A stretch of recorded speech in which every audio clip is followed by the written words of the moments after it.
안녕하세요. 2024년도 경찰 2차 형사법 11번 동시범, 그 다음에 동시범의 특례와 관련된 문제를 풀어보도록 하겠습니다. 자, 적절하지 않은 것을 보는 거네요. 적절하지 않은 것. 자, 1번부터 한번 볼게요.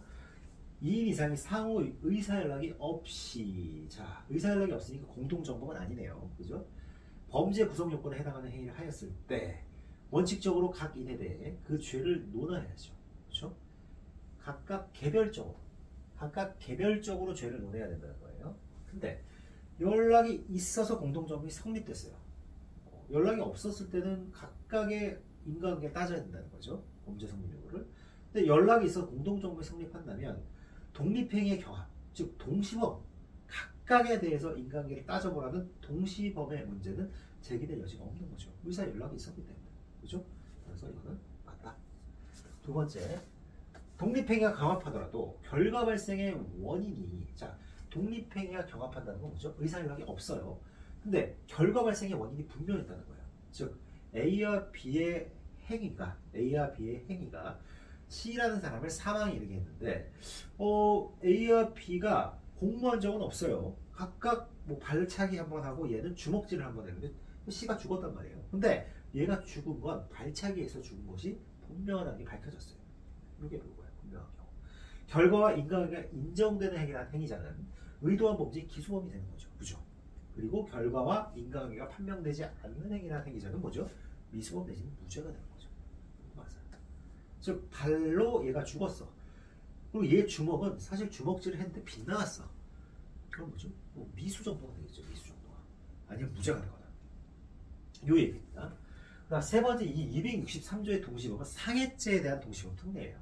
각각 상해의 고의가 있을 때 적용되는 거예요. A와 B가 C를 때렸는데 각각 상해의 고의가 있었어. 근데 얘가 누구한테 맞아가지고 상해를 당하는지 모르겠는 거예요. 그랬을 경우에 상해미수가 아니라 A와 B를 그냥 상해에 준해서 상해 기수범으로 처벌하겠다는 거예요. 공동정범에 준해서. 근데 뭐죠? 이거는 상해와 폭행에 관한 특별 규정인데 강간치상죄에는 적용할 수가 없다라는 것이 판례 입장이에요. 그렇죠? 이거 상해하고 폭행에 적용했는데 완전히 강간치상죄는 전혀 국면이 다른 얘기잖아요. 따라서 맞다.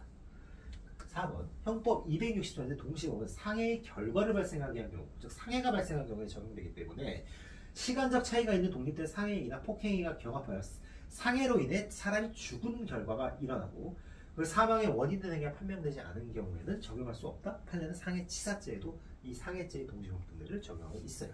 답은 4번이다. 아시겠죠? 뭐 막상 또 이론 문제 같은데 굉장히 또 막상 쉬운 문제예요. 아시겠죠? 즉 상해 동시범 특례는 상해 폭행, 그다음 상해 치사 여기까지 적용돼요. 뭐 폭행 치사 이런 것도 적용이 되고 그다음에 강간 치상죄에 적용할 수 없다. 그리고 상해 치사도 적용되죠. 상해 치사, 폭행 치사, 뭐 이렇게 폭행 치상 이런 것도 적용이 되고요. 근데 강간 치상죄는 적용할 수 없다는 거예요. 전혀 보호법이 틀리기 때문에. 아시겠죠?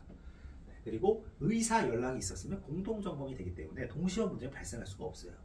의사 연락이 없을 때 동시범 문제가 발생할 수 있는데 그 경우에도 어느 한 사람의 행위하고 결과 사이에 인과관계가 분명하다. 그러면 그때는 동시범 문제는 생길 이유가 없는 거예요. 인과관계가 분명한 사람은 기소가 되고 인과관계가 불분명한 사람은 미수 내지 무죄가 될 거니까. 즉 인과관계가 불분명해요. 둘 다. 그랬을 때 19조 미수범으로 처벌하는 거예요. 각각을.